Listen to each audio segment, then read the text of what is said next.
learning dengan mengetes anak dalam baca Al-Quran? Oke, Mbak Dwi udah bisa menjawab, Mbak Dwi?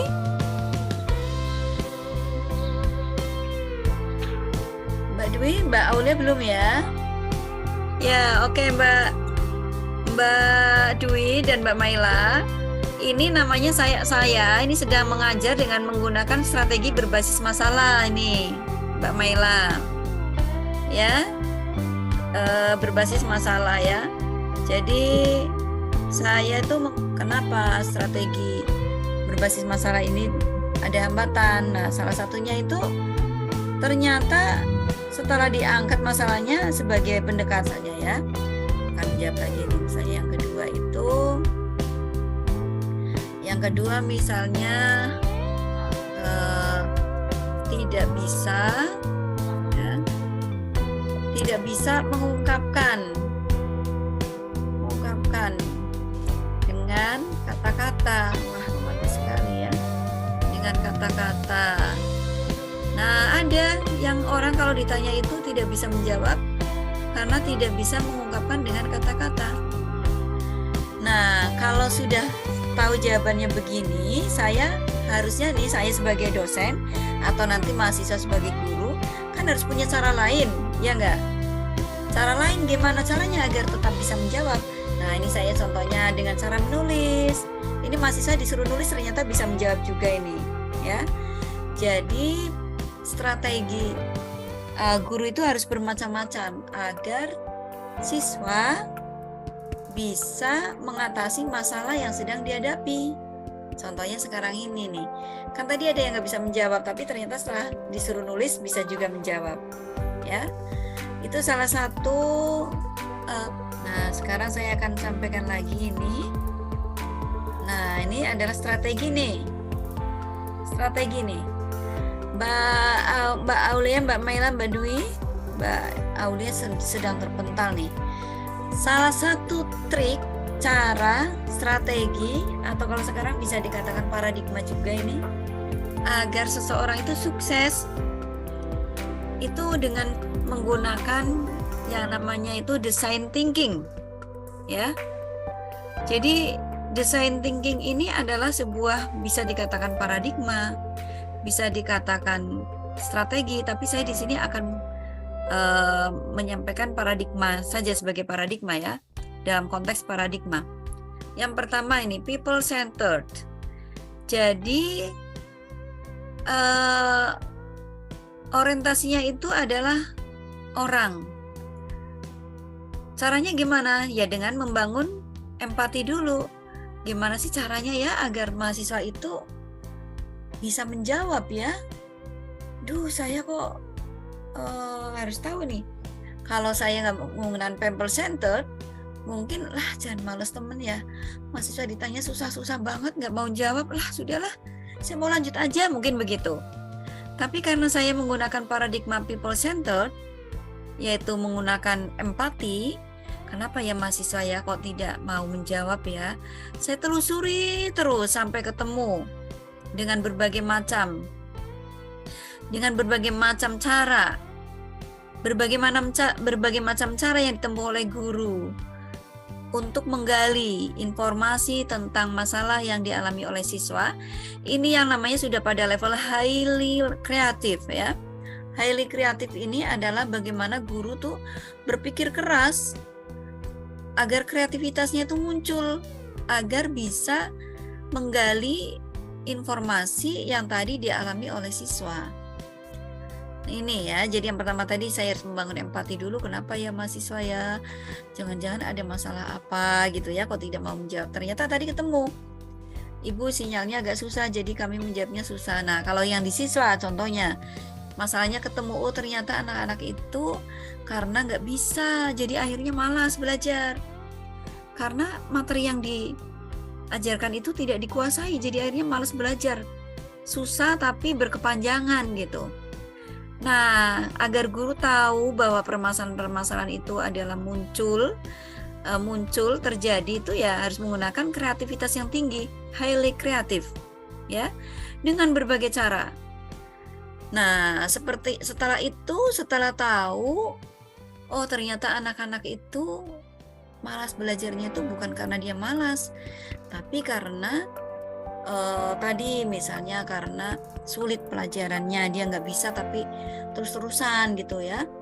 Itu yang pertama. Yang kedua, misalnya terpengaruh oleh temannya, pergaulan berarti. Nah, langsung guru itu action. Gimana caranya agar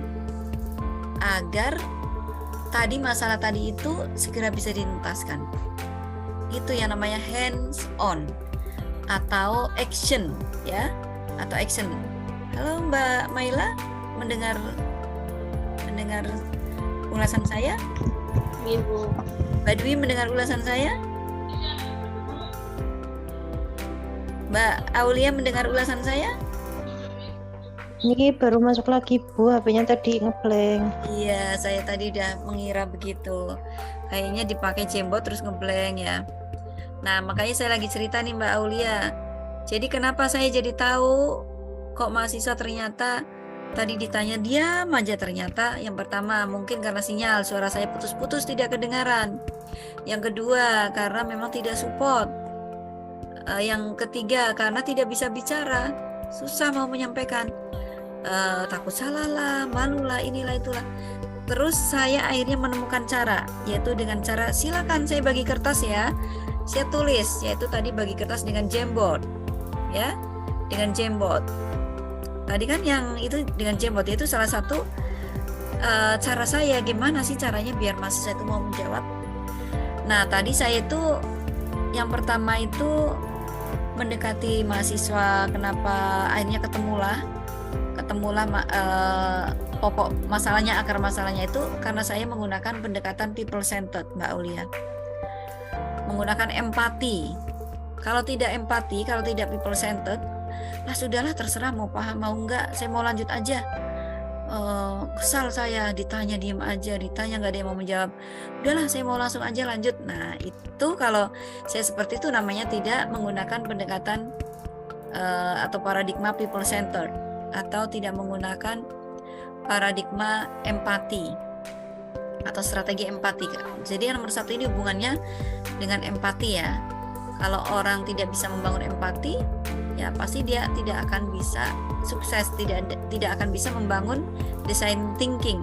Design thinking ini sekarang ini sangat marak, digunakan oleh perusahaan-perusahaan besar, digunakan oleh guru, digunakan oleh semua komponen yang ingin sukses. Namanya apa tadi? Design thinking ya.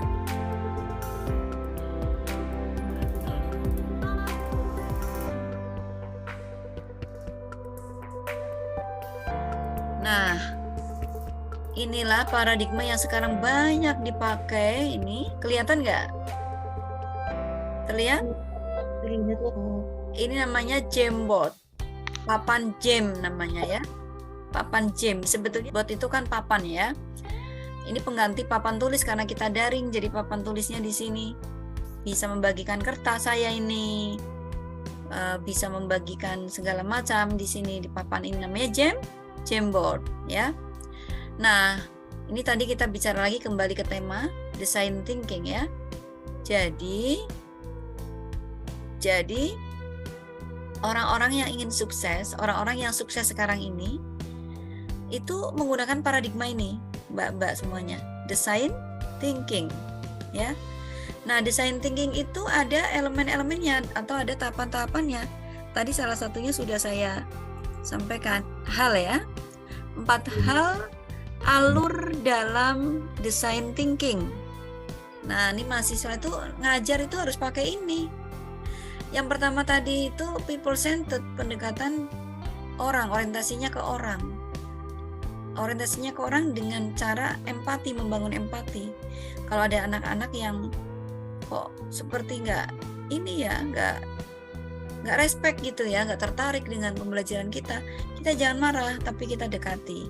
Ada apa sih sesungguhnya, tanya terus sampai dapat, ketemulah.